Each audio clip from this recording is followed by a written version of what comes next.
पढ़ी थी कि एक सन्यासी पूजा का थाल सजाकर जंगल में चलता चला जा रहा है, तो उससे कवि पूछता है कि कहाँ चले तुम मस्ती में, क्या अपना पथ आए भूल, कहाँ तुम्हारा दीप जलेगा, कहाँ चले चढ़ेगा माला फूल।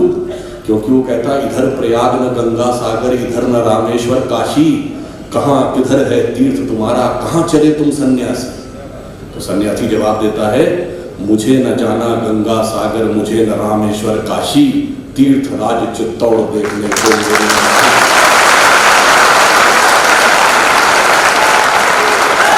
और वो कहता है कि वहीं जा रहा पूजा करने लेने सतियों की पग धूल, वहीं हमारा दीप जलेगा, वहीं चढ़ेगा माला फूल। तो इस भारत के शौर्य के तीर्थ स्थल पर अपने श्रद्धा के फूल अर्पित करते हुए मैं अपना निवेदन प्रारंभ करता हूं। और यह भी देखिए कितना सुखद संयोग है कि आज नवरात्र का दिन है, यानी आदि शक्ति की पूजा का पर्व। और यहीं से हम उस विषय को लेते हैं कि स्वतंत्रता के अमृत महोत्सव में हमारा स्व क्या था, उस स्व को कहां से पहचानना है। हम 9 दिन तक देवी के भिन्न भिन्न रूपों की उपासना करते हैं।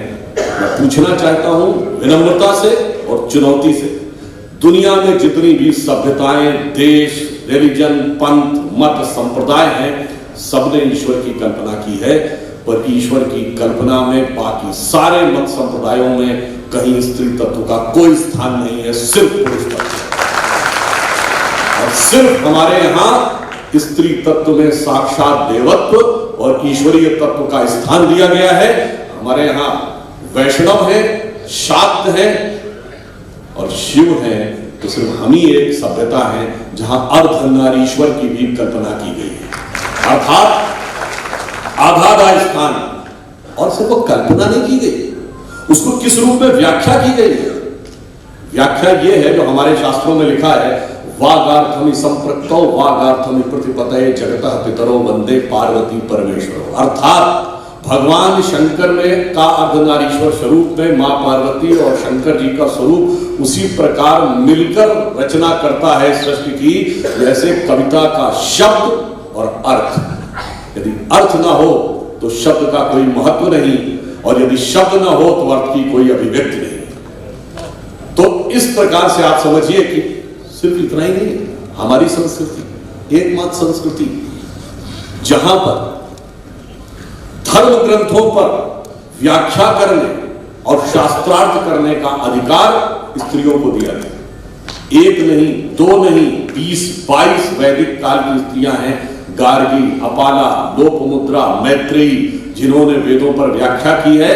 और इतना ही नहीं, वेदज्ञ प्रकांड विद्वान ऋषियों से शास्त्रार्थ किया है। गार्गी ने ऋषि याज्ञवल्क्य के साथ, संध्या ने ऋषि मेधातिथि के साथ। फिर मैं चुनौती से पूछता हूं हमारे ऊपर ज्ञान देने वाले लोगों, बताओ तुम्हारे यहां धर्म ग्रंथ में कहीं टिप्पणी करने का अधिकार भी स्त्री को है? डिस्कशन करना तो बहुत दूर की बात है।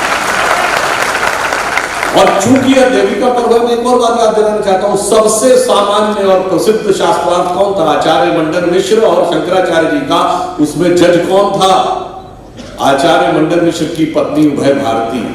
अब बताइए, दुनिया में मुझे कोई सभ्यता लाकर दिखा दीजिएगा जहां पहले तो धर्म ग्रंथ पर डिस्कशन का अधिकार हो, डिस्कशन में सिर्फ पार्टिसिपेट करने का अधिकार ही नहीं हो, जूरी बनने का अधिकार स्त्री को हो, तो मैं गलती मान लूंगा। आप सोचिए कितना विराट हमारा यह विचार, कितनी विराट हमारा स्वतत्व, परंतु उसके बावजूद हमारे मन में इस प्रकार की बातें भरी जाती। और कोई कहेगा ऐसा नहीं कि सिर्फ प्राचीन काल में, आज बहुतों को पता होगा कि हिंदू धर्म में भिन्न भिन्न अखाड़े हैं, हमारे 13 अखाड़े। और उन अखाड़ों में अभी पिछले कुंभ में पहली बार ऐसा हुआ है कि अखाड़े की महामंडलेश्वर एक महिला बनी है। निरंजनी अखाड़े की महामंडलेश्वर साध्वी निरंजन ज्योति, जो कि मोदी जी की सरकार में मंत्री भी हैं, वो पहली महिला महामंडलेश्वर बनी है। फिर मैं पूछता हूं, दुनिया में कोई एक जगह तो बताओ जहां रिलीजन में किसी सेक्ट का चीफ महिला हो। और मैं सिर्फ वही नहीं कह रहा हूं कि द्रौपदी मुर्मू जी महामहिम राष्ट्रपति बनी है। वो जानते हैं क्यों? नहीं, बाकी सब तो अपना लोग व्याख्या करेंगे और वो उनका व्यक्तित्व अपनी जगह। मैं तो इसको दार्शनिक दृष्टि से देखता हूँ। भगवान राम का जब राज्याभिषेक हुआ था तो क्या सीधे हो गया था? नहीं, पहले तो राज्याभिषेक होते ही षड्यंत्र हो गया था, षड्यंत्र के बाद वनवास हो गया था, वनवास के बाद वनवास में भी सीधे राज्याभिषेक नहीं हुआ था। पहले माता शबरी का सम्मान हुआ था, निषाद राज का राज्याभिषेक हुआ था, सुग्रीव का राज्याभिषेक हुआ था, तब राम का राज्याभिषेक हुआ था। तो जब भव्य राम मंदिर बनने वाला था तो ये कैसे संभव है कि समाज के हर वर्ग को, हर उस समुदाय को जिसको हम कहते हैं समाज की सबसे पिछली सीढ़ी पर खड़ा हो, वो जब तक सत्ता में आके स्थापित नहीं होगा तो भगवान की लीला ऐसे ही नहीं है। वही उस काल में भी थी और वही आज काल में भी, आज के काल में भी है। तो मैं इसी को वह प्रतीक मानता हूं। अब आज एक और पुनीत अवसर है कि भगत सिंह जी का आज जन्मदिन है। भगत सिंह जी हम सभी जानते हैं, भारत के स्वतंत्रता के लिए आत्मोत्सर्ग करने वाले उन महान स्वतंत्रता संग्राम सेनानियों में से एक थे। और जो लोग आज कहते हैं कि इसमें मैं आपको कुछ एक फैक्ट भी बताना चाहता हूं। वैसे तो भगत सिंह जी के त्याग के लिए, भगत सिंह जी के बलिदान के लिए, अगर वो पुरानी वाली शहीद फिल्म याद हो तो जब वो फांसी के फंदे पर चढ़ने जा रहे थे तो कौन सा गीत बन रहा था? माई रंग दे बसंती चोला, और जिस चोले को पहन शिवाजी खेले अपनी जान पर, जिसे पहन झांसी की रानी मिट गई अपनी आन पर, आज उसी को पहन के निकला हम मस्तों पर। ये बसंती चोला ही था, मगर अफसोस की बसंती से भी लोगों के दिल में बड़ा दर्द होने लगा है। और दर्द ही नहीं होने लगा है, वो बहुत कुछ जलने भी लगे हैं। एक जलती हुई फोटो देखी थी ना आपने? प्रतीक बताने की जरूरत नहीं है। अगर वो ये कह रहे थे कि हम जल रहे हैं तो हम कहते हैं हाँ हम बिल्कुल जलते हैं, पर हमारे जलने का हेतु क्या है? हमने बचपन में वह कविता सुनी है, हम केशव के अनुयायी हैं, हमने तो बढ़ना सीखा है। और आगे है जलने का हेतु, अंधकार में बंधु भटकते, पंथ बिना व्याकुल दुख सहते, पथ दर्शक दीपक बन तिल तिल हमने तो जलना सीखा। अब भगत सिंह जी की जब हम बलिदान को याद करते हैं तो एक चीज याद करिए कि 1910, 20 और 30 के दशक का भारत क्या था। भगत सिंह जी ने असेंबली में बम फोड़ा था और वह बम केवल धमाके का बम था, खाली सीट पे फोड़ा गया था, किसी को आहत करने का वो नहीं था, मगर उसे अहिंसा नहीं माना गया। मगर उस समय के भारत की कल्पना करिए, क्योंकि आजादी का अमृत महोत्सव है तो आजादी का यथार्थ विश्लेषण भी बहुत आवश्यक है इस अमृत महोत्सव के समय।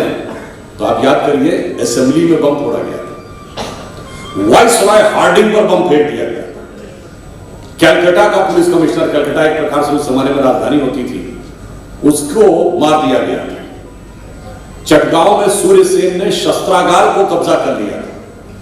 लखनऊ के पास काकोरी में चंद्रशेखर आजाद, रामप्रसाद बिस्मिल और अशफाक उल्लाह खान ने खजाना कब्जे में कर लिया था। आप कल्पना करिए, पुलिस कमिश्नर मार दिया गया, आर्मरी कैप्चर कर ली गई, ट्रेजरी कैप्चर कर ली गई, असेंबली में बम और वाइसरॉय में बम। सरकार तो हिल गई होगी, मगर इन लोगों का कोई योगदान नहीं था। इतना ही नहीं था, ये जो बाएं हाथ से इतिहास लिखने वालों ने भगत सिंह जी के लिए रिवोल्यूशनरी टेररिस्ट शब्द का प्रयोग किया। और जब हमारी सरकार आने के बाद 2016 में संसद में यह विषय उठाया गया तो जानते हैं निर्लज्जता से क्या जवाब देते हैं? नहीं नहीं, उस जमाने में इस शब्द का वो अर्थ नहीं था, रिवाज था, तो कोई बात नहीं, अगली बार हम अगले संस्करण में इसको हटा देंगे। आप सोचिए कि राष्ट्र के लिए बलिदान करने वाले लोगों के लिए इस प्रकार की शब्द। और यह लिखने वाले वही जेएनयू ब्रांड इतिहासकार थे विपिन चंद्रा, जिन्होंने अपनी किताब में लिखा था, और भगत सिंह जी के जो भतीजे थे उन्होंने ही इस मुद्दे को उठाकर आपत्ति की थी और तब यह विषय संसद में उठाया गया। आप सोचिए, जिन लोगों ने इतना बड़ा सशस्त्र संघर्ष किया, चाहे बाघा जतीन हो, शकीन्द्रनाथ सान्याल हो बंगाल में, या उत्तर प्रदेश में अशफाक उल्लाह खां और रामप्रसाद बिस्मिल हो, अथवा महाराष्ट्र में हो, पंजाब में हो, उसने प्रबल वातावरण उत्पन्न किया। और फिर जो लोग कहते हैं कभी इन लोगों से कि साहब आंदोलन कौन सा किया आपने, स्वतंत्रता आंदोलन है, तो मैं याद दिलाना चाहता हूँ 23 मार्च 1931 को भगत सिंह, राजगुरु और सुखदेव को फांसी दी गई थी। ठीक 19 दिन पहले 4 मार्च 1931 को इरविन के साथ पैक्ट हुआ था।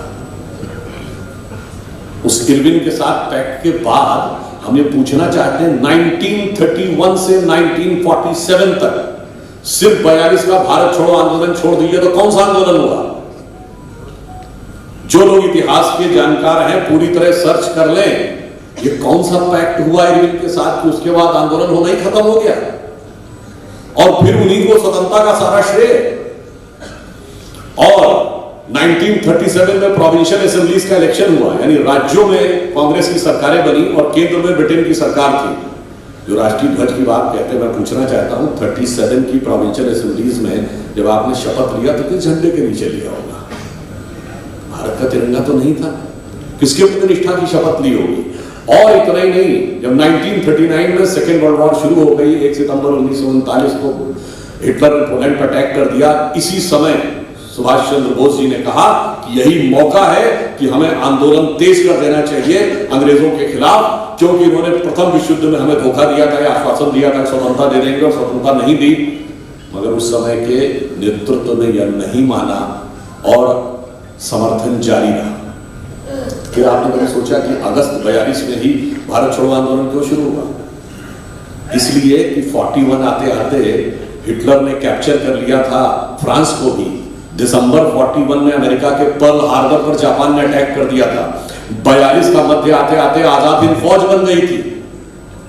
द्वितीय विश्व युद्ध इस मुहाने पर था जहां समझ में नहीं आ रहा था कि ऊंट किस करवट बैठेगा, और इसीलिए 42 के आंदोलन के लिए जो प्रस्ताव बनाए गए, जो वक्तव्य दिए गए, उनमें यह भी बोला गया कि अंग्रेजों से कि हमें आजादी दे देनी चाहिए, यह हमारे हित में नहीं है, ब्रिटिश राज के भी हित में है, क्योंकि भारत की पूर्वी सीमा पर साम्राज्यवादी शक्तियां आ रही है। कौन सी साम्राज्यवादी शक्तियां थी जो पूर्वी सीमा पे आके खड़ी हो रही थी?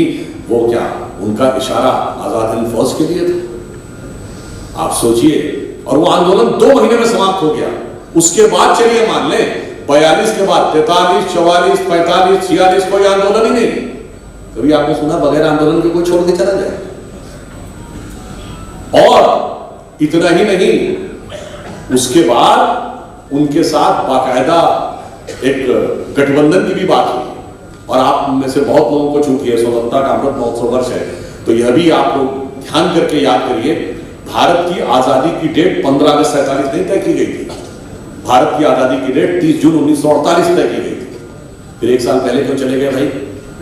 और इसीलिए माउंट बेटन 30 जून 1948 तक भारत के वायसराय रहे।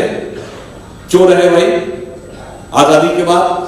क्योंकि सरकार 15 अगस्त 47 को नहीं बनी थी।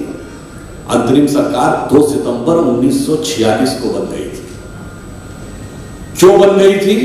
उसका भी कारण है कि जब द्वितीय विश्व युद्ध समाप्त हो गया और आजाद हिंद फौज के जितने सैनिक थे उनके ऊपर लाल किले में ट्रायल शुरू हुआ, उसको लेकर भारतीय सेना में इतना जबरदस्त असंतोष हो रहा था कि 24 नवंबर 1945 को जो ब्रिटिश सेना का चीफ था क्लॉड मैकेनले, वो वाइसराय को चिट्ठी लिखता है कि भारतीय सैनिकों में जबरदस्त असंतोष है और अब इन लोगों की loyalty towards the British town पूरी तरीके से अनरिलायबल हो गई, यानी इनकी निष्ठा ब्रिटेन के सिंहासन के प्रति पूर्णतः समाप्त हो गई है, इन पर बिल्कुल भरोसा नहीं किया जा सकता।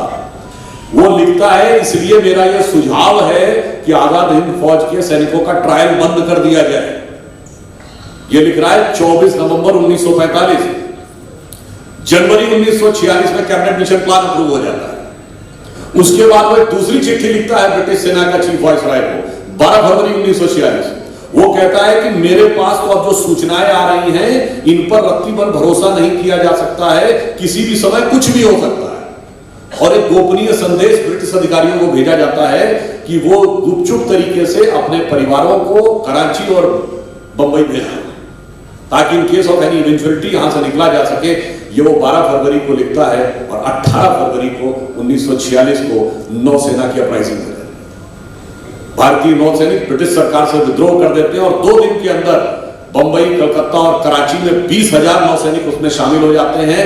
100 से अधिक युद्धपोत उनके पोत कब्जे में कर लेते हैं। ब्रिटिश सरकार के हाथ पांव फूल जाते हैं। आखिर में वो कांग्रेस के नेताओं से यानी सरदार पटेल और नेहरू जी से आग्रह करते हैं कि आप इन सैनिकों से बात करके मामले को सेटल डाउन कराइए। 10-12 दिन लगते हैं उसको सेटल होने में। ये सबसे बड़ा कारण था भारत की आजादी का। और उसके बाद मार्च 1946 में तुरंत मीटिंग करके डेट तय कर दी जाती है कि 2 सितंबर 1946 को अंतरिम सरकार बना के इनके हाथ में सत्ता दे देनी है ट्रांसफर ऑफ पावर के लिए। अब बताइए, हम में से किसी ने ये जनरल नॉलेज में पढ़ा है? सिवाय उसके जिन्होंने इतिहास विषय के रूप में पढ़ा होगा उन्हीं को यह पता होगा, अन्यथा उन्हें ये विषय ही नहीं पता होता है कि आजादी में सबसे बड़ा रोल किसका था। और इतना ही नहीं, वो प्रधानमंत्री क्लीमेंट एटली जिसने साइन की है आजादी के दस्तावेज पर, उन्होंने भी 1956 में पूर्व प्रधानमंत्री के रूप में आए और कलकत्ता में राजभवन में रहे। और उस समय जो एक्टिंग गवर्नर थे वो कलकत्ता हाईकोर्ट के चीफ जस्टिस थे, जिनका नाम था पीबी चक्रवर्ती। उन्होंने अपनी बातचीत के आधार पर लिखा है कि उन्होंने क्लीमेंट एटली से पूछा कि 42 का भारत छोड़ो आंदोलन समाप्त हो गया था, उसके बाद तो कोई क्यों छोड़ के चले गए, और वो भी जल्दी को छोड़ के चले गए। तो उन्होंने साफ साफ कहा भारतीय सैनिकों के अंदर ब्रिटिश सेना के प्रति विश्वास समाप्त हो गया था, इसलिए हमारे पास छोड़ने के अलावा कोई चारा नहीं था। आप बताइए, मैं मानता हूं इस आजादी के अमृत महोत्सव में आजादी के लिए हर प्रकार की लड़ाई हुई। एक राजनीतिक आंदोलन भी हुआ, उसका भी योगदान है। एक क्रांतिकारी आंदोलन हुआ जिसके प्रति भगत सिंह जी हैं, उसका भी योगदान है। और एक सैन्य अभियान भी हुआ सुभाष चंद्र बोस जी के नेतृत्व में, तीनों का योगदान है। वो ये कहे कि मेरा सिर्फ अकेला योगदान है। और मजे की बात यह है कि जो लोग जेल में रहे, भगत सिंह जी को क्या क्या यातनाएं नहीं मिली, किताबों में पढ़ा होगा या चलचित्र में तो देखा होगा। वीर सावरकर को क्या क्या यातनाएं नहीं मिली। जो यातनाएं सह रहे थे उनका तो योगदान नहीं था। जो जलवाए जलाल से जेल में रहकर किताबें लिख रहे थे और सेक्रेटरी भी उनके साथ रह रहा था, उनका योगदान सबसे जबरदस्त।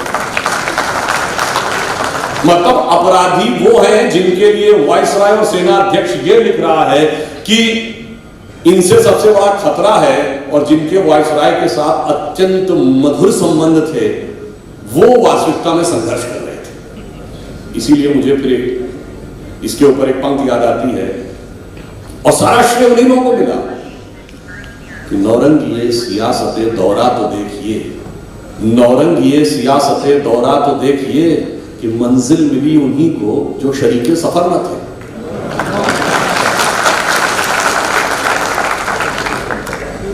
अब मैं आता हूं उस विषय पे जो विषय मुख्य रूप से यहां कहा गया।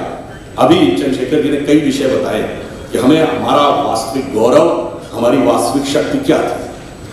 छोटा सा जैसे उन्होंने बताया कि वो माता जी के मंदिर में गए दर्शन करने। मैं अभी आया तो मैं मार्ग में मंदिर में सावरिया सेठ जी के मंदिर में दर्शन करने गया। भगवान कृष्ण क्या है? सावले हैं ना। हमारे जितने भगवान हैं, भगवान राम वो भी सावले हैं, भगवान कृष्ण वो भी सावले हैं, भगवान विष्णु शांताकारम भुजगशयनम पद्मनाभम सुरेशम लक्ष्मीकांतम गगन सदृशम मेघवर्णम, बादल के रंग के हैं, वो भी सावले हैं। और इतना ही नहीं, सावले ही रंग की कामना भी की गई है। रामचरितमानस में यदि आपने वो प्रसंग देखा हो कि जब सीता जी वाटिका में जाती हैं, देवी जी की वाटिका में पूजा करने के लिए, तो देवी जी प्रसन्न होकर उनको क्या वरदान देती है? यदि वो चौपाई आपको ध्यान हो, वो कहती है मनुजा ही राच ही मिलहि सोबर सहज सुंदर सावरो कर्मा निधान जने जाने बराबर हो। अब भाई ये समझिए, हमारे यहाँ तो सावले रंग का महत्व था, गोरे का महत्व कहां से आ गया भाई? और ऐसा महत्व आ गया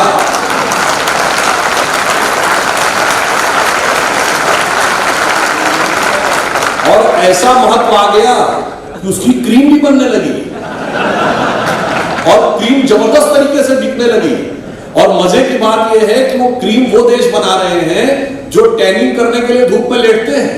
उनसे पूछो भाई तूने बनाई कब, कौन सी रिसर्च की, तुम्हें जरूरत ही क्या थी उस क्रीम की? मैं एक छोटी सी बात मैंने इसलिए बताई कि हमारे दिमागों में विष इस प्रकार से भर दिया जाता है और हम कैरिड अवे हो जाते हैं। अरे भाई वो गोरे थे तो उनको अपनी श्रेष्ठता साबित करने के लिए ये करना था। हमारे यहाँ तो भगवान कृष्ण की भक्ति कहा जाता है इस प्रकार की है कि अगर आपको उज्ज्वलता या जिसे आप गोरापन कहते हैं वो प्राप्त करना है तो श्याम रंग में डूबिए तो देखिए चित्र में कितना उज्ज्वलता दिखेगी। ये हिंदी के प्रख्यात कवि बिहारी लाल जी ने कहा है, या अनुरागी चित्त की गति समुझे नहीं कोय, ज्यों ज्यों डूबे श्याम रंग त्यों त्यों उज्ज्वल हो। फिर मैं दूसरी बात बताना चाहता हूं, अगर हम इसी चित्तौड़ की धरती पर बात करें तो आप सोचिए कि ये वो स्थान है जहां पर बप्पा रावल हुए, जिन्होंने अरब आक्रमणकारियों को मार मार कर भारत से नहीं, आज के पाकिस्तान से नहीं, अफगानिस्तान से नहीं, ये माना जाता है कि अफगानिस्तान के आगे टर्की तक खदेड़ दिया था। 712 में मोहम्मद बिन कासिम का अटैक हुआ और आप सोचिए 1025 लगे सोमनाथ तक पहुंचने में। ये 300 साल का इतिहास कहां है भाई संघर्ष का? उसके बाद कोई अरब वाला हिम्मत नहीं कर पाया अटैक करने की। 1025 सोमनाथ और 1192 दिल्ली कब्जा हुई। ये पौने 200 साल के संघर्ष का इतिहास कहां है भाई? 1192 में दिल्ली और 1527 में जाके बाबर राम जन्मभूमि को तोड़ पाता है। ये 325 साल का इतिहास कहां है? ये तो कोई संघर्ष ही नहीं था। ये किसी प्रकार का, अरे ये हमारी संघर्षशीलता का वो संबंध था कि ये मोहम्मद गोरी राजस्थान के रास्ते गया था, मगर यहां के राजाओं ने, राजपूतों ने इतना मारा था कि वो हिम्मत नहीं कर पाया इस रास्ते से वापस जाने की। वो सिंध के रास्ते वापस गया और वहां भी मार खाया। और ये कहा जाता है जब वहां पहुंचा तो उसके पास केवल कुछ अंगरक्षक बचे थे। और आप में से बहुत से लोगों को शायद पता हो, अगर कोई व्यक्ति बहुत ही कट्टर है, उसको पॉजिटिव और निगेटिव दोनों अर्थों में शब्द प्रयोग किया जाता है, जो बहुत ज्यादा अनकंप्रोमाइजिंग हो, किसी चीज पे समझौता करने को तैयार हो, तो अंग्रेजी में शब्द है शॉविनिस्टिक, CHAUVINISTI। ये शॉविनिस्टिक वर्ड जानते हैं कहां से आया? जाके चेक करिएगा रैंडम हाउस डिक्शनरी में या जो ऑक्सफोर्ड की डिक्शनरी में कि what is the origin of this word chauvinistic. Rajasthan के चौहान इतने कट्टर होते थे कि चौहानिस्टिक से ये डिराइव होकर शॉविनिस्टिक बना है। तो उनको लगा कि यहाँ के लोग एकदम अनकंप्रोमाइजिंग होते, किसी भी चीज पर झुकने को तैयार नहीं होते थे। और इसीलिए जो चंद्रशेखर जी ने कहा कि जब उन्होंने कहा कि रानी पद्मावती जी को इस शीशे में दिखाया था, ये भाई कर्नल जेम्स टॉड का नाम आपने सुना होगा, जिन्होंने annuls and antiquities of Rajasthan लिखी। उनकी हर बात से हम सहमत नहीं है।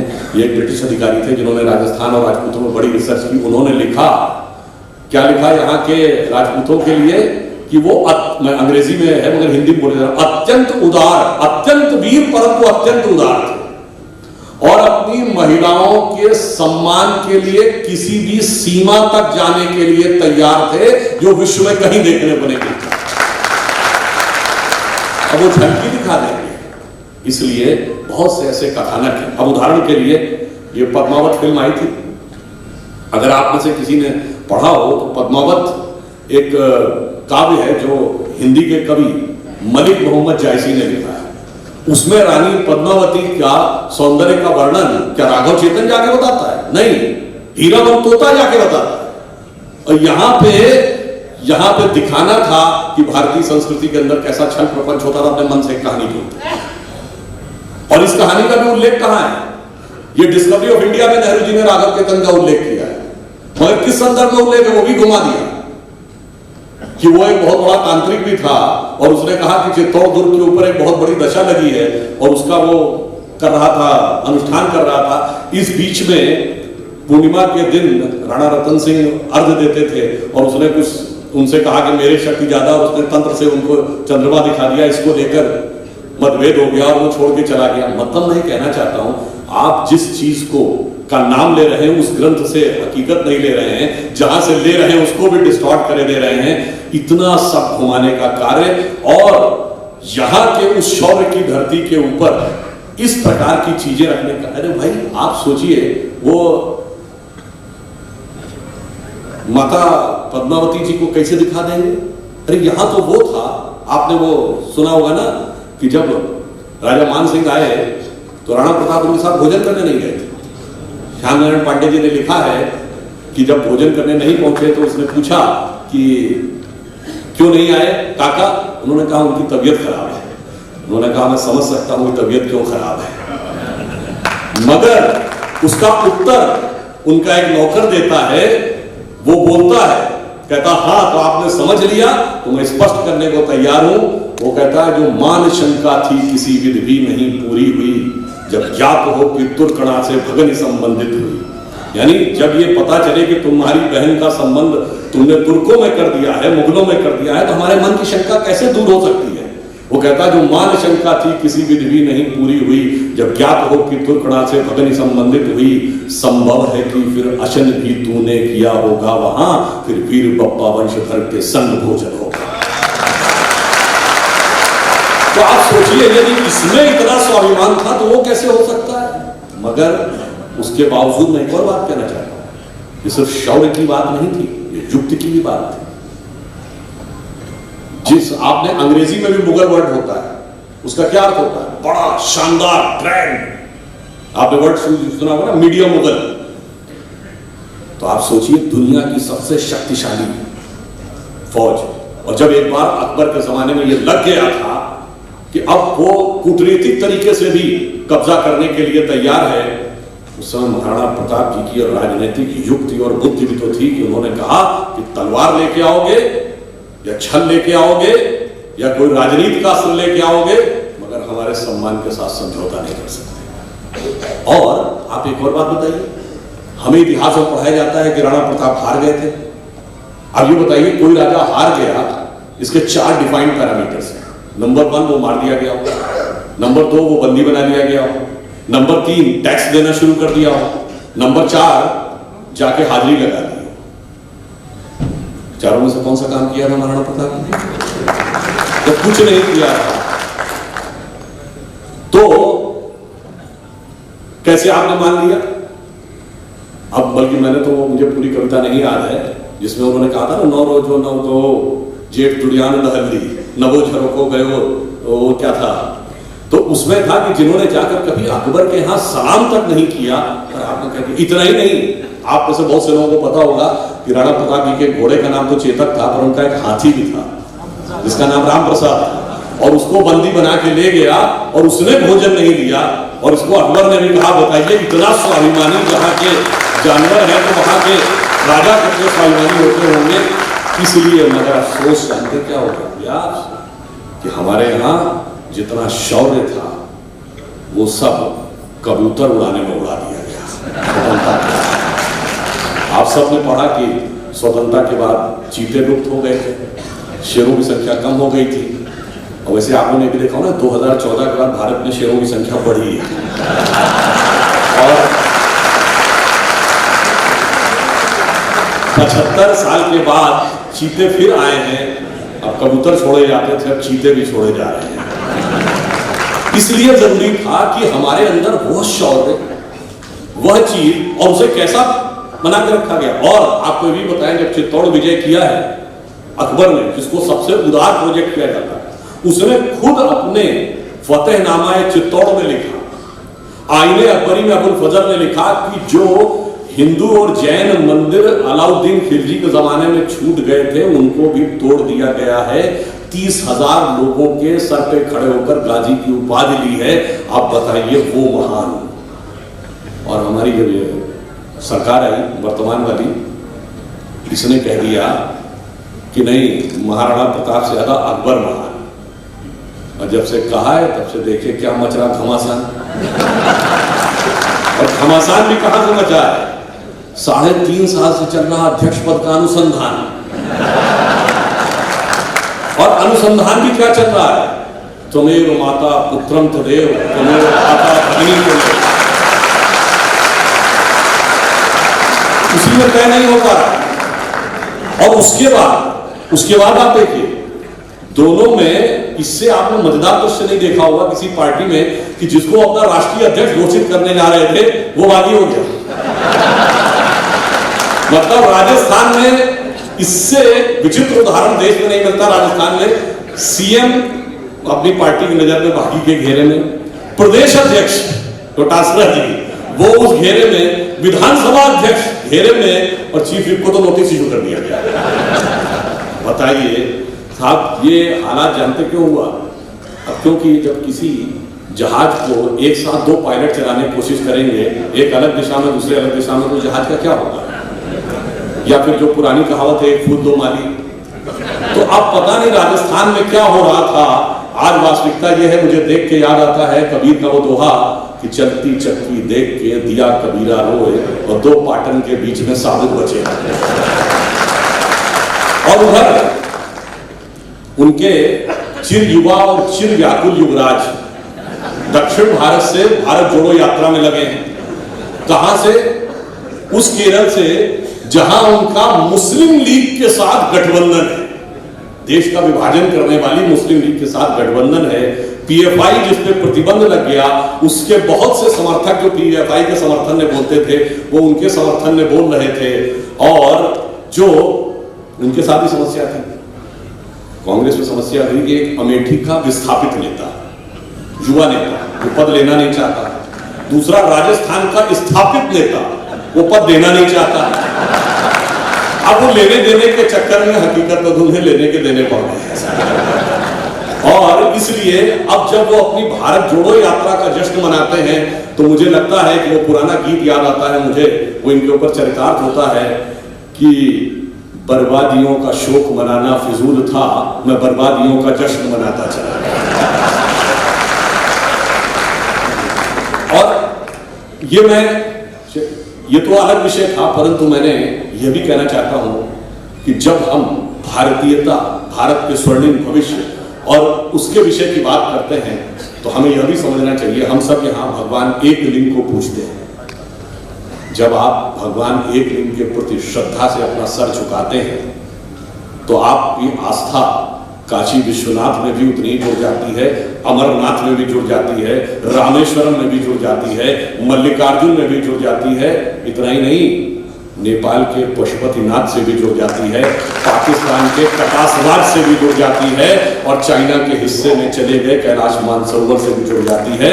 राजनीतिक दृष्टि से कोई हिस्सा देश का कहीं भी चला गया हो, ये इस देश के सांस्कृतिक राष्ट्रवाद का आधार है कि हमारे मन की चेतना से वो हिस्सा कभी अलग नहीं हो सकता। और इसीलिए आप देखिए, हमारे यहाँ जब पूजा कराई जाती है, हाथ में जल लेते हैं, तो पंडित जी क्या बोलते हैं? गंगे च यमुने च गोदावरी सरस्वती नर्मदे सिंधु कावेरी जलेस्मिन् सन्निधिं कुरु।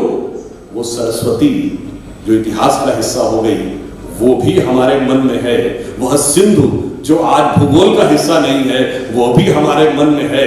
चाहे कोई कहीं भी चला जाए, राष्ट्र की एकाकार चेतना को कोई खंडित नहीं कर सकता। और संयोग देखिए, हमारे राष्ट्रगान में भी है, पंजाब सिंध गुजरात मराठा। सिंध भले ही हमारा व्यवहारिक रूप से हिस्सा नहीं है, परंतु हमारे राष्ट्रीय चेतना का हिस्सा है। तो हमारा राष्ट्र था क्या, इसको भी समझना चाहिए। और जब आप भगवान एक लिंग की प्रति पूजा करते हैं, तो ऐसा नहीं है कि भगवान शंकर का वह स्वरूप सिर्फ आपकी आध्यात्मिक चेतना का ही प्रतीक है। आज के समय में 21वीं सदी में सबसे बड़ी वैज्ञानिक खोज जो हुई है, वो 2012 में, जिसको गॉड पार्टिकल कहते हैं, वो यूरोप की सन लेबोरेटरी में खोजी गई, जिसका वास्तविक नाम है हिग्स बोसॉन, जिसे चलताऊ भाषा में गॉड पार्टिकल कहते हैं। इसे ब्रह्मांड का मूल कण माना गया कि ये सारे के सारे कण उसी से निकले हैं। और इसमें खासियत क्या है कि ये दो साइंटिस्टों के नाम पे है। एक है इंग्लैंड के पीटर हिग्स, जिनके नाम पे हिग्स शब्द है, और बोसॉन शब्द भारत के सत्येंद्र नाथ बोस के नाम पे है, जिन्होंने इसकी सबसे पहले अवधारणा दी थी। मगर महत्वपूर्ण बात जानते क्या है? सन लेबोरेटरी की लॉबी में तांडव करते हुए भगवान शिव की नटराज की मूर्ति बनी है, और उसके नीचे ऑस्ट्रिया के साइंटिस्ट फिट्जे कैपरा का कोट लिखा है कि now the science has come to the conclusion that the perpetual creation and destruction of universe is like the cosmic dance of Shiva. यानी ब्रह्मांड का निरंतर सृजन और विध्वंस भगवान शंकर के तांडव नृत्य के समान है। तो हमारी आस्था और गर्व वहां तक जाके जुड़ जाता है। और फिर मैं कहना चाहता हूं, भारत के स्व को समझना है तो बताइए, दुनिया में कोई ऐसी सभ्यता, संस्कृति, धर्म, मजहब जिसके भगवान को किसी साइंटिफिक लैब में स्थापित किया गया हो, यह कहते हुए कि यह साइंस की प्रेरणा दे रहे हैं। और इतना ऐसा ही नहीं था, जैसा चंद्रशेखर जी ने बताया कि वेदों में बहुत से ज्ञान के स्रोत थे। अब जैसे आप सबने सुना होगा, सबसे बड़ा जो एक चमत्कार माना गया 20वीं शताब्दी में, वो क्या था? Atom bomb. एटम बम को किसने बनाया था? वो the called the father of atom bomb, Robert Oppenheimer. और जब सबसे पहले 16 जुलाई 1945 को सक्सेसफुल विस्फोट हुआ, तो उसने क्या बोला? कहता इस विस्फोट को देखकर मुझे गीता का वह वाक्य याद आ रहा है जिसमें भगवान कृष्ण ने कहा कि यदि सृजन मैं हूं तो विनाश भी मैं हूं। अब बताइए, क्या किसी दुनिया में ऐसा दूसरा उदाहरण है कि जहां पर इतना बड़ा साइंटिस्ट एक है? और इतना ही नहीं, आप ये समझिए कि ऐसे अनेक साइंटिस्ट हुए हैं। जैसे आपने सुना हो कि एक हाइजेनबर्ग, वर्नर हाइजेनबर्ग एक बहुत बड़े साइंटिस्ट हुए जिन्होंने अनिश्चितता का सिद्धांत दिया था।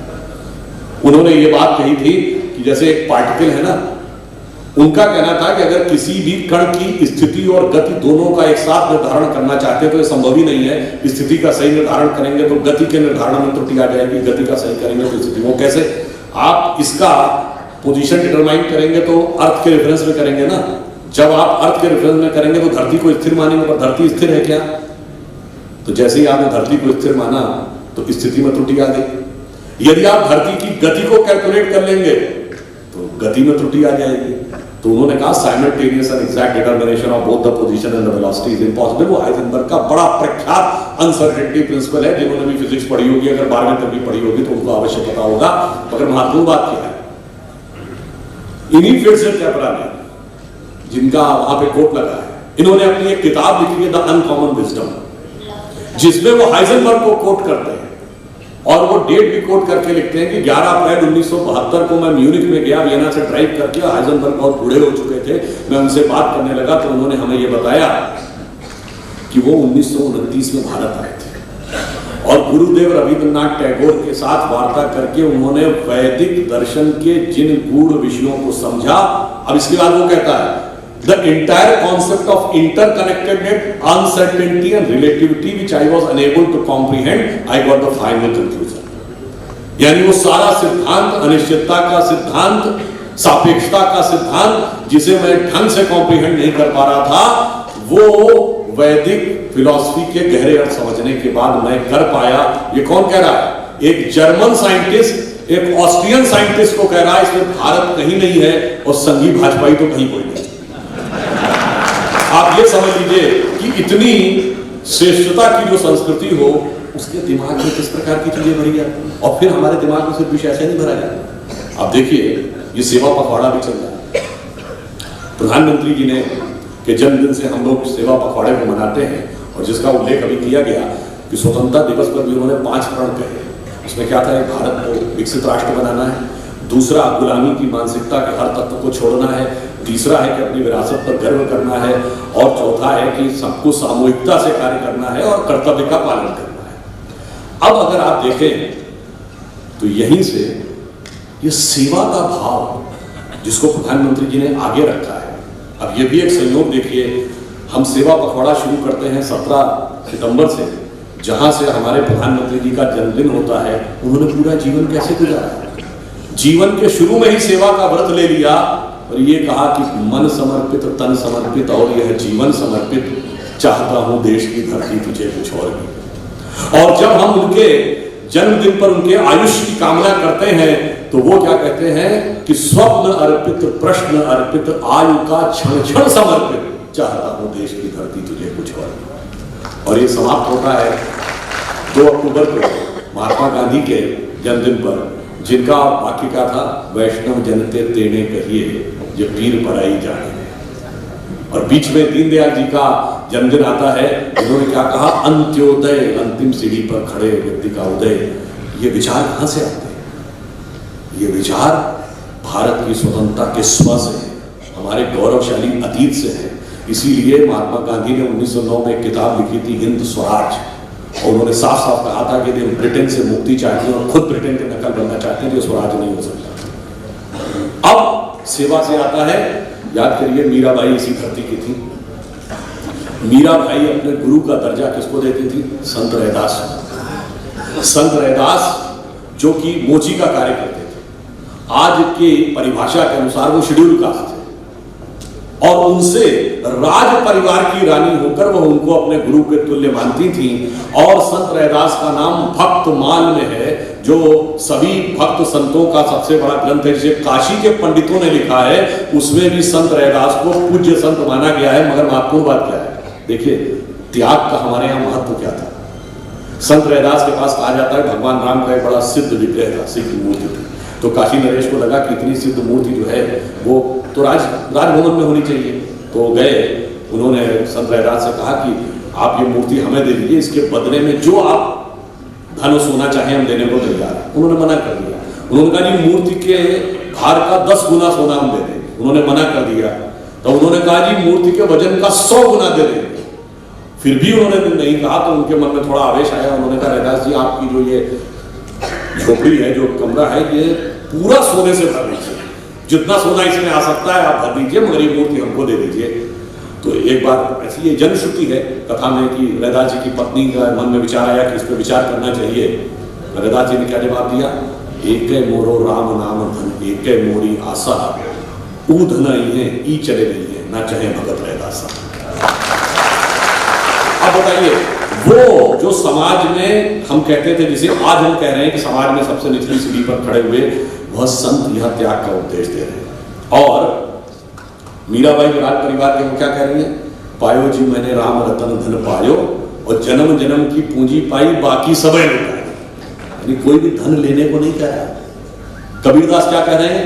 उनका बेटा पैसा कमाने लगा तो उसका नाम था कमाल। उन्होंने कहा बूढ़ा वंश कबीर का उपजा पूत कमाल, और हरि का भजना छोड़ के घर ले आया मान। अब आप देखिए, जब मीराबाई को अपने परिवार से और बहुत ज्यादा रेजिस्टेंस का सामना करना पड़ा, तो उन्होंने तुलसीदास को एक पत्र लिखा कि मैं क्या करूं, अपने आराध्य के भगवान के बीच में और परिवार के बीच में मुझे चुनना है, तो मैं क्या चुनूं?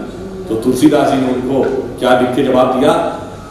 जाके प्रिय न राम वैदेही, तजिए ताहि कोटि बैरी सम यद्यपि परम सनेही। और आपने देखा जिन जिन लोगों ने राम के प्रति बैर भाव रखा, पिछले 30 साल में कहां से कहां पहुंच गए।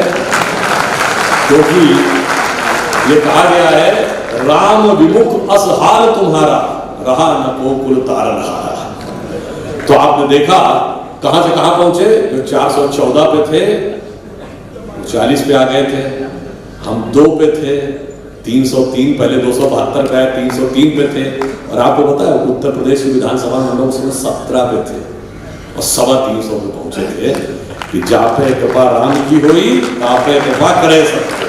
तो जो कुछ संदेश यहां से भी मिलता था वो निश्चित रूप से हम सब के लिए बहुत ही महत्वपूर्ण है।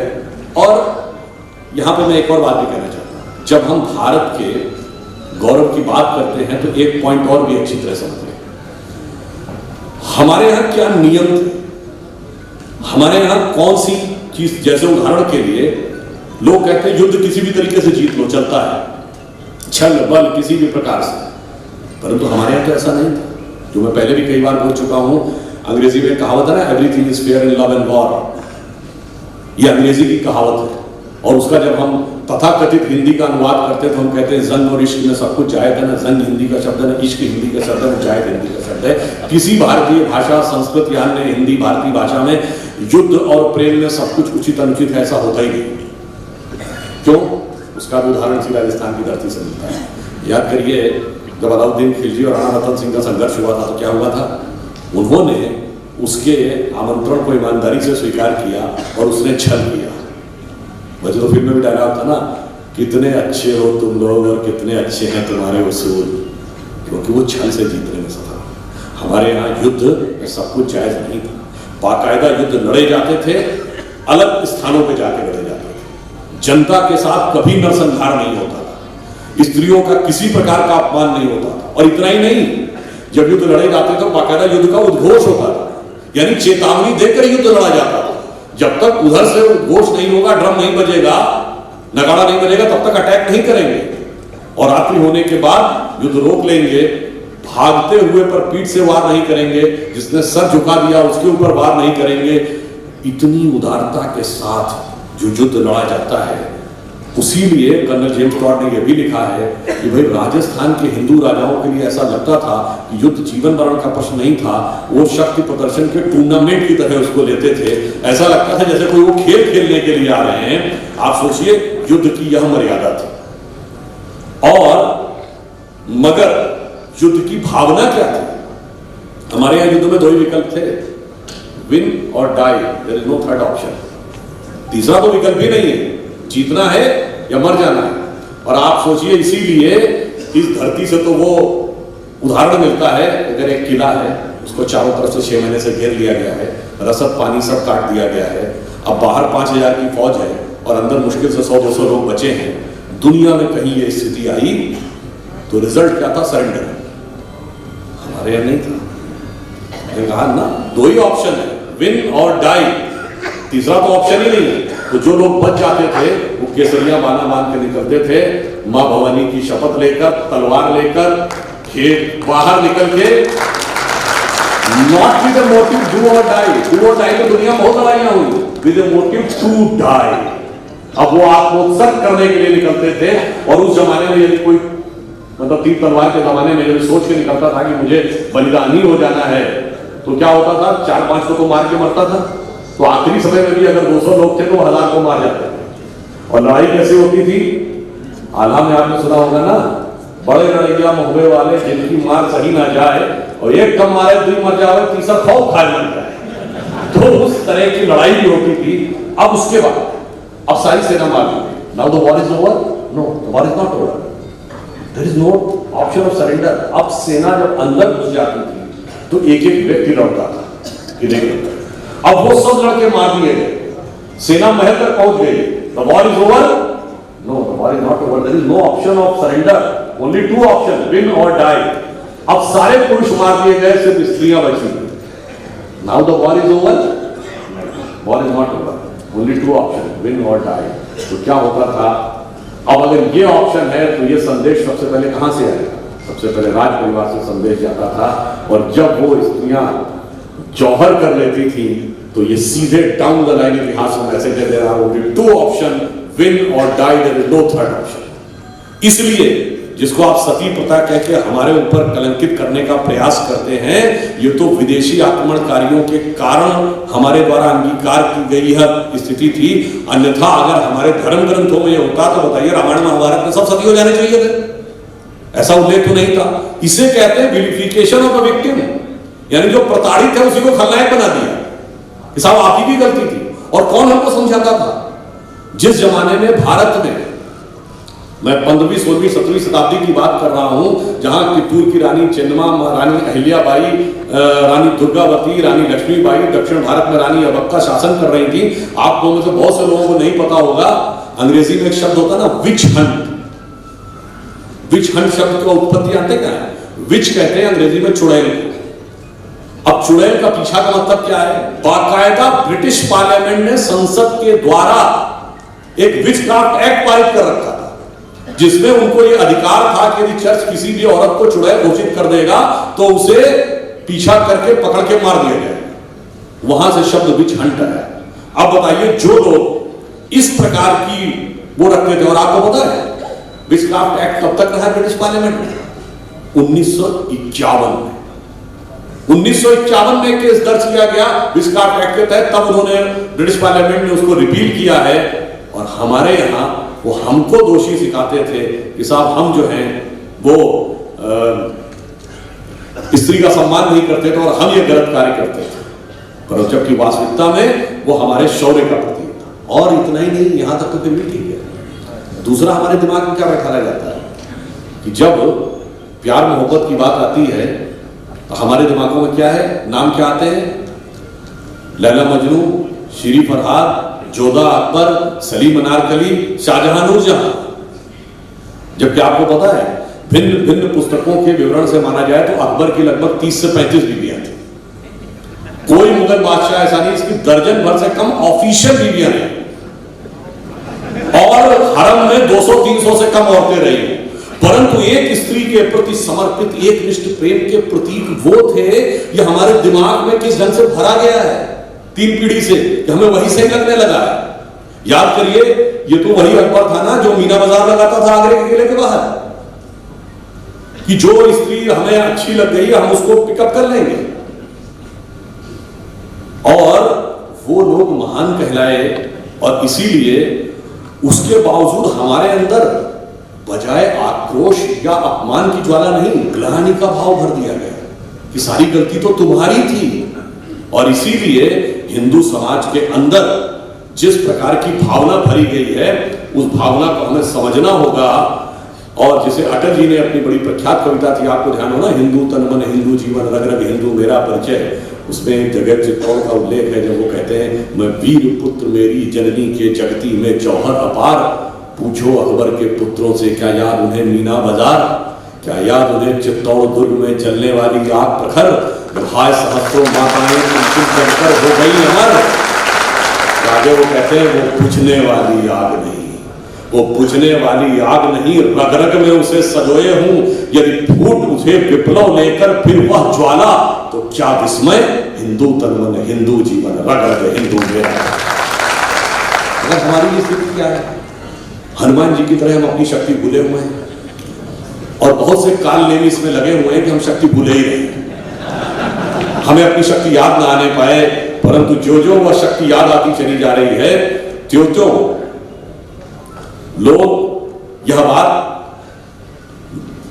दूसरों के लिए बड़ी कष्टकारक होती जा रही है। परंतु जब हमारी शक्ति भर रहे तो हम क्या काम कर रहे हैं? जो बात अभी चंद्रशेखर जी ने भी बोला, हम सबसे पहले जब आए तो हमने क्या किया, समाज के सबसे गरीब व्यक्ति के साथ हमने सबसे बड़ा फाइनेंशियल इंक्लूजन किया। 46 करोड़ लोगों को बैंक अकाउंट से जोड़ा, जनधन योजना। 50 करोड़ लोगों को आयुष्मान भारत योजना से जोड़ा। याद करिए, यहां भी भामाशाह योजना बनी थी और यहां भी आयुष्मान भारत योजना जैसी बनी थी, इसमें 3 लाख रुपए तक का वो दिया जाता था हमारी सरकार के समय में। फिर उसके बाद उज्ज्वला योजना, जिनमें उन महिलाओं को जिनके पास गैस के चूल्हे नहीं थे, उनको भी हमने क्लीन ईंधन प्रोवाइड करने का प्रयास किया सबसे पहले। और जब कोविड का काल आया तो 80 करोड़ लोगों को अनाज प्रोवाइड कराया, मुफ्त वैक्सीन प्रोवाइड कराई। क्यों? इस स्वतंत्रता की तो सार्थकता ही तब तक नहीं है जब तक हर गरीब के हाथ में वास्तविक शक्ति और जीवन की मूलभूत आवश्यकताएं न पहुंच जाएं। जो हम लोग कहते थे, उगा सूर्य कैसा कहो मुक्ति का ये उजाला करोड़ों घरों में न पहुंचा। तो जब मोदी जी सत्ता में आए तो ये सरकार सिर्फ सरकार बदलने के लिए नहीं आई थी, ये सरकार एक विचार और मानसिकता बदलने के लिए आई थी। इसीलिए 15 अगस्त 2015 को सबसे पहले उन्होंने क्या कहा था, 2 ऐसी बातें कही थी इसका राजनीति से कोई मतलब नहीं था। एक स्वच्छ भारत अभियान, और दूसरा उन्होंने कहा था बेटी बचाओ बेटी पढ़ाओ। तो तमाम राजनीतिक पंडितों ने कहा बेटी बचाओ बेटी पढ़ाओ और स्वच्छता का राजनीति से क्या मतलब? मतलब ये निकला कि आपने देखा कि पिछले 8 सालों में नवजात शिशुओं में जो लिंग अनुपात है उसमें 29 पॉइंट की बढ़ोतरी हुई है। इसका अर्थ ये हुआ कि जनता ने उस बदलाव को स्वीकार किया। और स्वच्छता अभियान का अंतर देखिए, 8 साल पहले जितनी सहजता से कोई व्यक्ति हाथ में कोई रैपर हो, किसी चीज का टुकड़ा हो, कागज हो, जितनी आसानी से सहजता से सड़क के किनारे फेंक देता था, आज हम सबकी मानसिकता में बदलाव आया, कोई उसको नहीं बदलता। इसलिए विचार बदलने की बात थी। और यह विचार कौन सा विचार था, इस संदर्भ में भी मैं कोट करना चाहता हूं। हम अपनी बात नहीं कह रहे, इंग्लैंड का एक बहुत बड़ा अखबार है, वो है लंदन का संडे गार्डियन। उस संडे गार्डियन अखबार ने 18 मई सन 2014 को अपने एडिटोरियल में जानते क्या लिखा कि 16 मई 2014 का दिन, जिस दिन स्पष्ट बहुमत मिला था, उन्होंने कहा ये भारत के इतिहास में उस दिन के रूप में जाना जाना चाहिए जिस दिन ब्रिटेन ने वास्तविकता में भारत को छोड़ा। उन्होंने उसके आगे लिखा, चूंकि स्वतंत्रता के बाद बहुत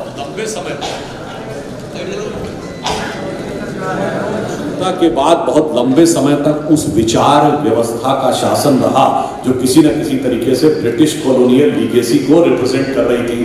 पहली बार एक ऐसे विचार के हाथ में सत्ता आई है जिसपे ब्रिटिश कॉलोनियल लीगेसी का कोई प्रभाव नहीं है, जो पूरी तरीके से भारतीय विचारों से प्रेरित है।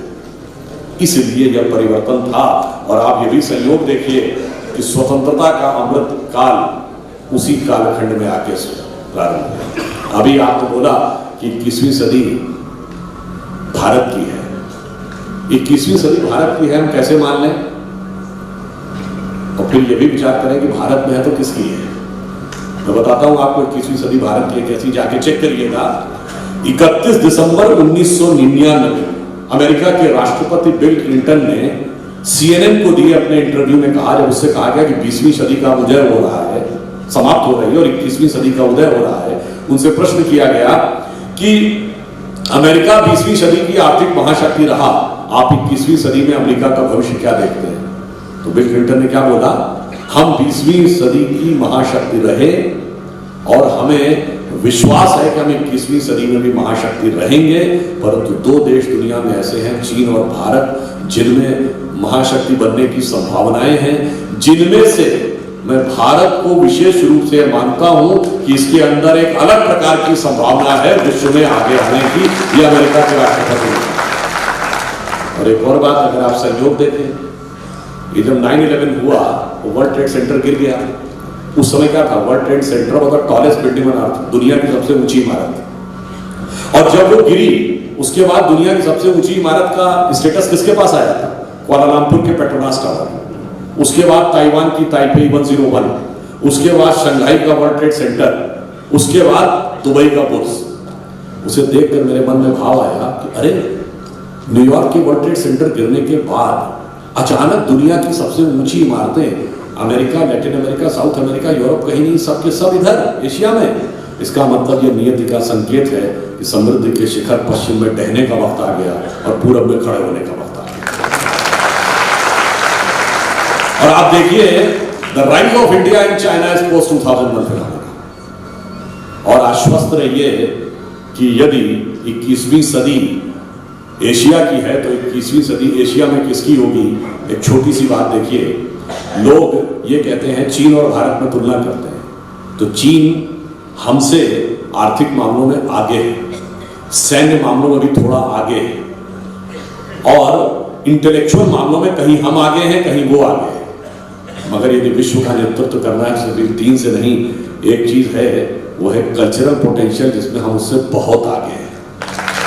पूरे एशिया को आप देखिए, जैसे मैंने कहा, शायद ये आप लोगों को न ध्यान हो, यदि आप भगवान शंकर की आराधना करते हैं, भगवान एक दिन की, तो पता है आपको, अभी जापान प्रधानमंत्री जी गए हुए शिंजो एबे के अंतिम संस्कार में। जापान में एक देवता है जिनका नाम है दाइकोतुन, जो भैरव के प्रतीक माने जाते हैं। जापान में एक देवी है जिनका नाम है बैजेंटीन, वो जानती क्या कहलाती है? Goddess of wisdom. और वो उनके हाथ में वीणा है और बैठती कमल पे है। अब बताइए, कोई बताने की जरूरत है कि एशिया में हमारा प्रभाव। आप इंडोनेशिया में जाइए तो वहां पे आपको इतनी बड़ी बड़ी मूर्तियां भगवान राम, कृष्ण और कर्ण की मिलेंगी। आपको पता है इंडोनेशिया की कैपिटल का क्या नाम है? जकार्ता। जकार्ता का मूल नाम क्या है? जयकर्ता। वहां 2 प्रोविंसेस हुआ करते थे, जयकर्ता और योगकर्ता। आज भी जाके नेट पे चेक करिएगा, इंडोनेशिया की राजधानी जकार्ता के बगल के प्रोविंस का नाम आज भी योगकर्ता है। इंडोनेशिया वर्ड का मतलब जानते क्या है? नीजिया का अर्थ होता है ग्रीस में द्वीप, और इंडो का मतलब भारतीय, यानी भारत का द्वीप। अब आप बताइए, इतना गहरा प्रभाव। वहां तो छोड़िए, अब अगर आप अमेरिका में आ जाएं तो अमेरिका की हिस्ट्री में 1840-50 के आसपास जब अमेरिका वर्तमान स्वरूप में आया, तो यहां एक सड़क बनाई जा रही थी अमेरिका के पूर्वी छोर से पश्चिमी छोर तक। उसमें बहुत खर्चा आ रहा था, तो वहां की सरकार से पूछा गया इतना खर्चा करने की क्या जरूरत है? जानते हैं वहां सरकार ने क्या जवाब दिया? कि भारत से व्यापार करने का जो पूर्वी हिस्सा है उस पर ब्रिटेन का कब्जा है, वो हमें व्यापार का रास्ता नहीं देगा, इसलिए भारत से हमें व्यापार पश्चिमी रास्ते से करना होगा। और अगर वो हमारे पश्चिमी तट पर आकर वो जहाज उतरेंगे तो सामान को लाने के लिए हमें यह रास्ता चाहिए, और भारत से व्यापार के बगैर आर्थिक उन्नति नहीं हो सकती। इसलिए अमेरिकन हिस्ट्री में उसे पैसेज टू इंडिया कहा है।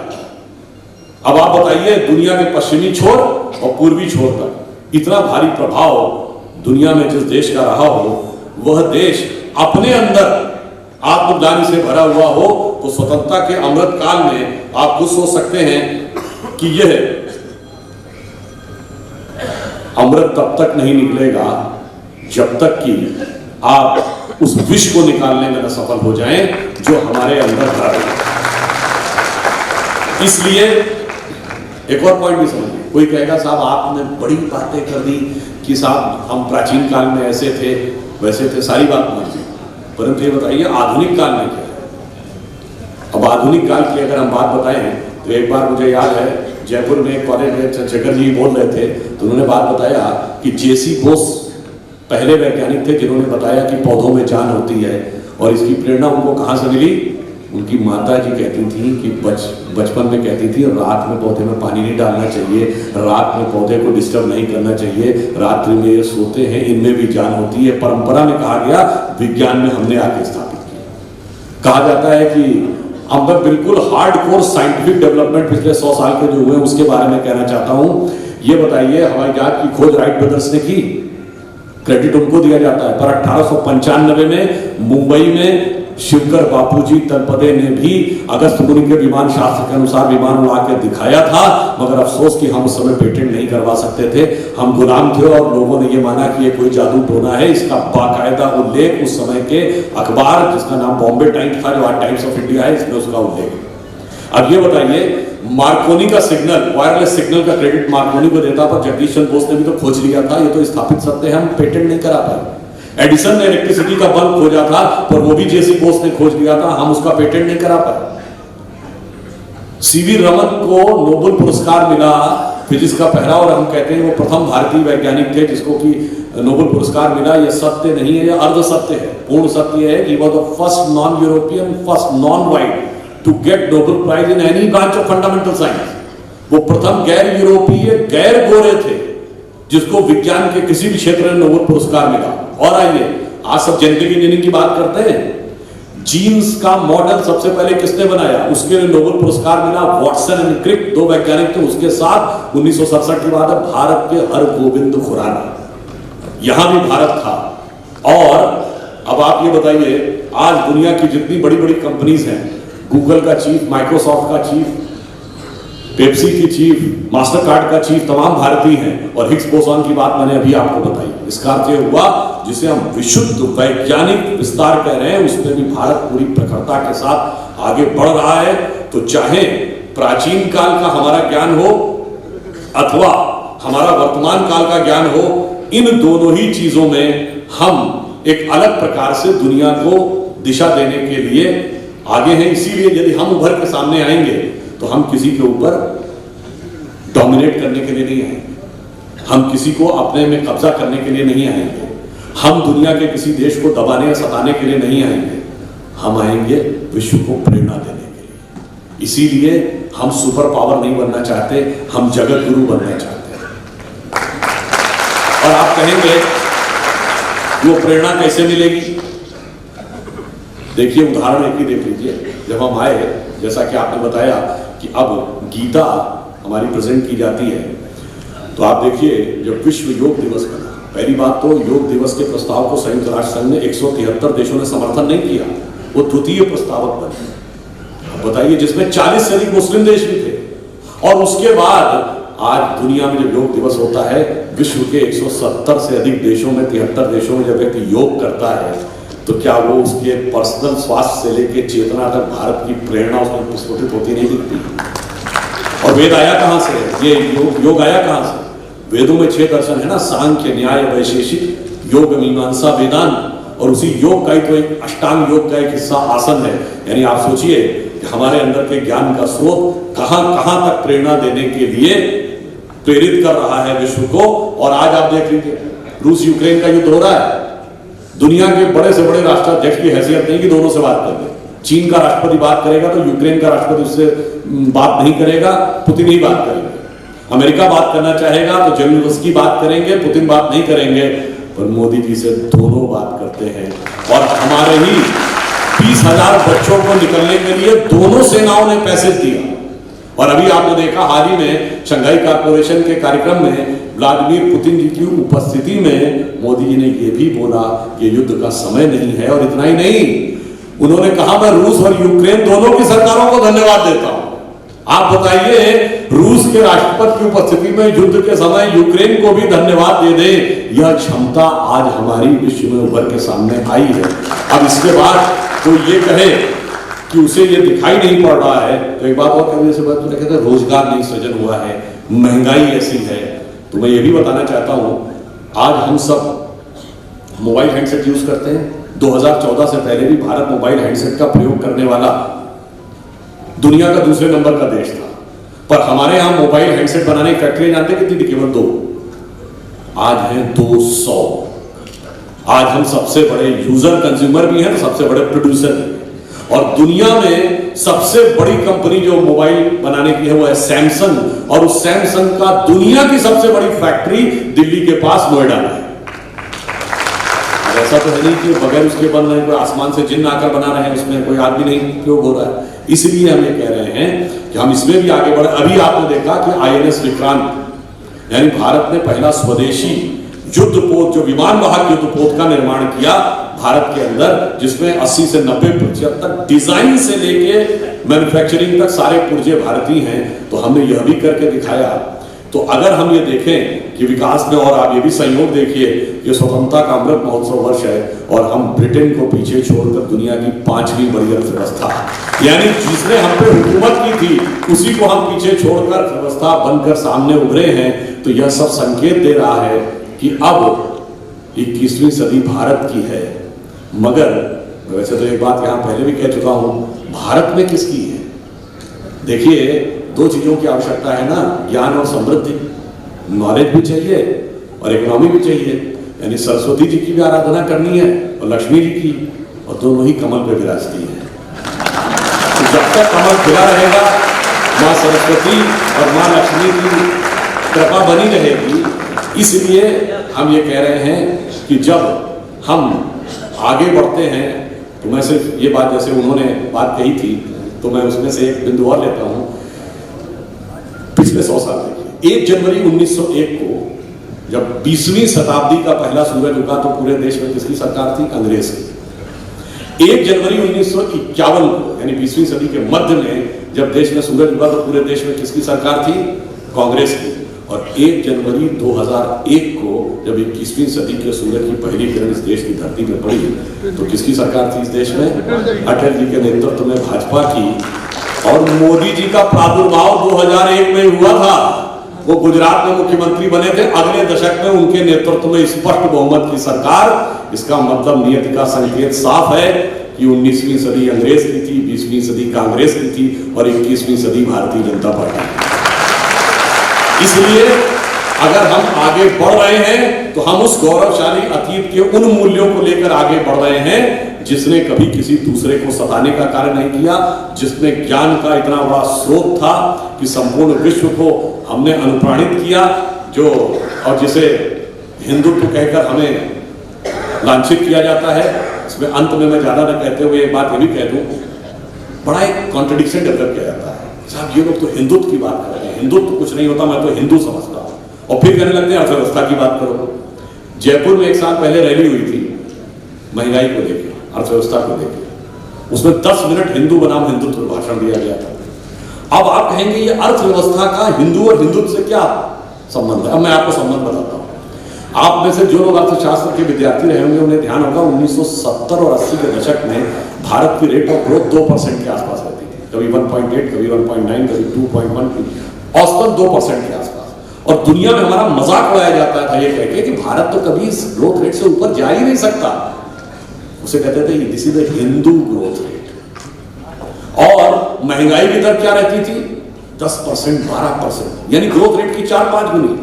और जो लोग कहते हैं 50 साल की सबसे बड़ी महंगाई, तो मैं याद दिलाना चाहता हूं, ये सखी सैया तो खूब ही कमात है, महंगाई बहन खाए जाते हैं। किस जमाने में बना? 2010 में, जब महंगाई की दर 12%। और आप में से बहुत से लोगों को, शायद पुराने लोगों को तो याद होगा, एक दौर ऐसा भी था जहां इस देश में 26% महंगाई की दर रही है, रेट ऑफ इन्फ्लेशन 26%। 1974 का दौर, ये वो दौर था जब वो भी गाना बना था कि राशन वाली लाइन की लंबाई मार गई, पाउडर वाले दूध की मलाई मार गई, और बाकी जो बचा था वो महंगाई मार गई। उसके बाद वो ये कहते हैं कि ये सबसे बुरा दौर था। तो मैं कहना चाहता हूं जब से हम लोगों की सरकार आई, अटल जी की सरकार के समय जब हमने छोड़ा तो हमारी 6.5%, 8.5% ग्रोथ ऑफ रेट थी और महंगाई की दर 4.5% थी, यानी महंगाई की दर नीचे, विकास की दर ऊपर। मोदी जी की सरकार आई, हमने फिर वही किया। कोविड से पहले 3.62 पे आ गई थी महंगाई की दर, अब फिर अभी भी 7% और 6.7% पे है और ग्रोथ रेट 8.5% पे है। तो मैं कहना चाहता हूं, जिनको सिर्फ हिंदू समझ में आता है, हिंदुत्व नहीं समझ में आता है, उनके लिए ग्रोथ रेट 2% थी। जब हिंदुत्व समझ में आने लगता है तो ग्रोथ रेट 8% हो जाती है। तो ये हिंदुत्व की ग्रोथ रेट है, वो सिर्फ हिंदू की ग्रोथ रेट में पड़े हुए रहेंगे। इसलिए अंत में मैं सिर्फ ये कहना चाहता हूं कि आप हमारे प्राचीन जो गौरव का आधार है, वो पूरी दुनिया के लिए कितना महत्वपूर्ण है, ये पुनः अटल जी की उस कविता की पंक्ति, वो जो हिंदू तन मन हिंदू जीवन में ये है कि हम दुनिया को क्या दे सकते हैं।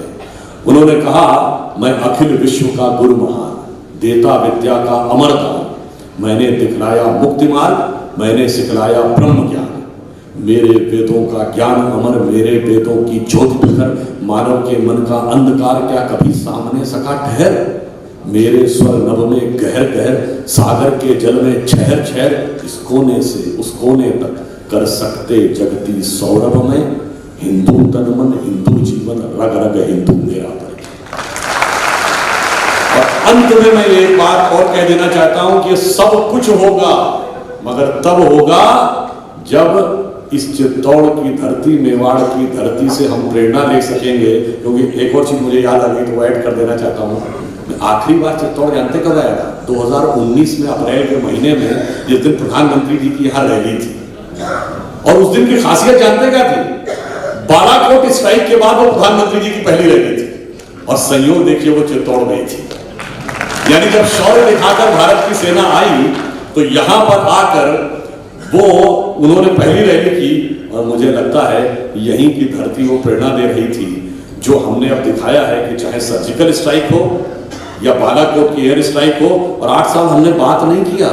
ये पहले 8 साल है भारत की आजादी में, हमने पाकिस्तान से कोई ऑफिशियल बायलैटरल डायलॉग नहीं किया। और उसके ना करके आपने कौन सा बहुत भारी काम कर दिया। तो भारी काम जानते क्या किया?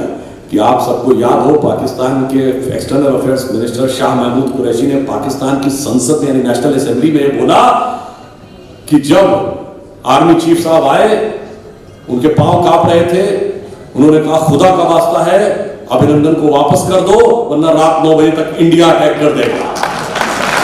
जनाब, ये तो 1971 में भी सुनने को नहीं मिला कि फॉरेन मिनिस्टर और आर्मी चीफ कहे कि उसके पांव कांप रहे। और ये हम नहीं कह रहे हैं, सदन के पटल पर दिया गया उनका बयान है। क्यों? वो प्रेरणा चित्तौड़ की धरती क्या देती है कि कहने को तो राणा के है वंशज कहाते हम, राणा साहेब पौरुष अब क्यों नहीं विचारिए, अरे जीने के लिए तो मरना सीखना ही होगा प्यारे, कायरता का खुद तन मन से उतारिए, और आतंक जो मिटाना चाहते हो तो लोग काटवान, कोई एक मारे आप 10-20 मारिए। और वो हमने पूरी और उसको दिखाया। तो मैं अंत में कहता हूं आप सभी लोगों से, आप लोग मान सम्मान स्वाभिमान के भारत के केंद्र के प्रतीक हैं। और यहाँ की अगर आप पर्वत श्रृंखलाओं को देखें तो ऐसा लगता है कि महाराणा प्रताप के चेतक की चरण निशानी अभी तक वहां से गई नहीं है।